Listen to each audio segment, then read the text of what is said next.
मोदी ने कहा न खाऊंगा न खाने दूंगा, उत्तराखंड के बाकी सीएम भूल गए। लेकिन मोदी के मंत्र से पुष्कर धामी ने रख दिया मील का पत्थर। उत्तराखंड के लोगों के दिल की आवाज थी, सरकार पर भ्रष्टाचार के छींटे थे, सामने चुनौती बड़ी थी, लेकिन एक फैसले से साबित हो गया धामी से धमाकेदार कोई नहीं।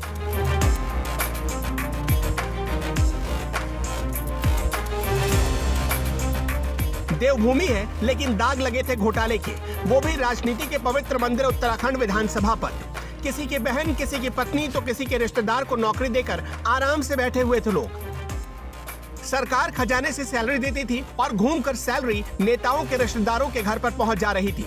घोटाले के कीचड़ से दाग लगे थे बीजेपी के दामन पर भी। पुष्कर सिंह धामी में बेचैनी थी इससे बाहर निकालने की, और फिर तारीख आई 23 सितंबर 2022 की। टूट गया इतिहास, बन गया इतिहास और रच दिया गया इतिहास। उत्तराखंड की भावनाओं के अनुरूप फैसला लेकर धामी ने पहाड़ की धड़कन पर अपना नाम अमर कर लिया। लेकिन यह फैसला लेना आसान नहीं था, सरकार के लिए भी और विधानसभा अध्यक्ष के लिए भी। विधानसभा भर्ती घोटाले को लेकर आज विधानसभा अध्यक्ष रितु खंडूरी ने प्रेस कॉन्फ्रेंस की। उन्होंने जांच समिति की संस्तुतियों को मंजूरी दे दी, जिसके बाद साल 2016 से लेकर 2022 तक हुई 228 तदर्थ नियुक्तियों को रद्द कर दिया गया। इसके अलावा उपनल से लगे 22 उपनल कर्मियों की नौकरियों को तत्काल प्रभाव से रद्द कर दिया गया। समिति ने यह सराहनीय कार्य किया है, मैं अप्रिशिएट करूंगी हमारी समिति को।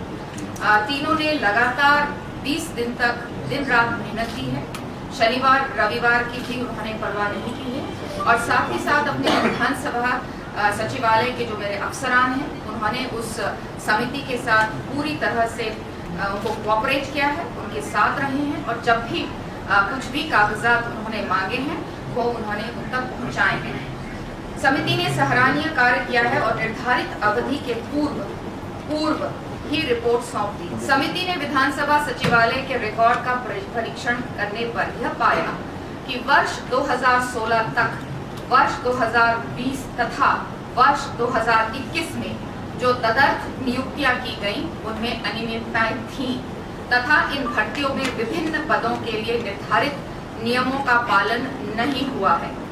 समिति ने विभिन्न न्यायालयों में द्वारा नियम विरुद्ध भर्तियों के संबंध में समय समय पर दिए गए आदेशों का हवाला देते हुए अपनी रिपोर्ट में यह सिफारिश की है कि निम्नलिखित कारणों से नियमों के विरुद्ध की गई इन तदर्थ नियुक्तियों को तत्काल प्रभाव से निरस्त कर दिया जाए।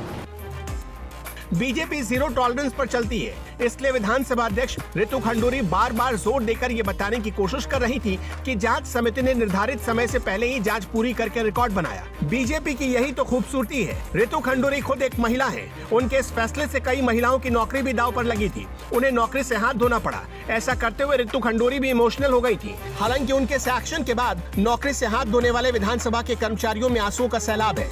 इनमें से ज्यादातर महिला कर्मचारी हैं जो विधानसभा से नौकरी जाने के बाद फूट फूट कर रो रही थी। कई महिलाएं सत्ता के नजदीकियों की पत्नी या फिर परिवार से हैं। सीएम पुष्कर सिंह धामी ने कहा था कि विधानसभा अध्यक्ष रितु खंडूरी ने बीजेपी की सरकार की पारदर्शिता नीति पर काम करते हुए सारी नियुक्तियां रद्द करने का अद्भुत निर्णय लिया। निर्णय काबिले तारीफ है। उन्होंने भरोसा दिया कि आगे होने वाली भर्तियों में पारदर्शिता बरती जाएगी। इसके लिए पूरा खाका तैयार किया जाएगा। आगे सभी भर्तियां नियम और नियमावली के तहत होंगी। पुष्कर सिंह धामी के लिए फैसला आसान नहीं था, क्योंकि कुछ नियुक्तियां बीजेपी के दौर की थी। बीजेपी के पिछले मुख्यमंत्रियों का पाप था, जिसे धामी ने धो दिया। भारत के इतिहास में धामी सरकार का ये फैसला क्यों नजीर बन गया, इसे भी समझिए। अब तक किसी भ्रष्टाचार के मामले में छोटी मछलियों पर एक्शन हो जाता था, लेकिन बड़ी मछलियां बच जाती थी। अब की बार विधानसभा सचिव मुकेश सिंघल को भी निलंबित कर दिया गया। मुख्यमंत्री पुष्कर सिंह धामी ने इस फैसले पर खुशी जताई और पूरे उत्तराखंड को भरोसा दिया कि आगे सभी भर्तियां पारदर्शी तरीके से होंगी। धामी सरकार के इस फैसले के बाद ये भी तय हो गया कि उत्तराखंड एसएससी केस के आरोपी चाहे किसी भी बिल में क्यों न छुपे हो, चाहे किसी भी नेता, मंत्री या वीआईपी के करीबी क्यों न हो, बच नहीं पाएंगे।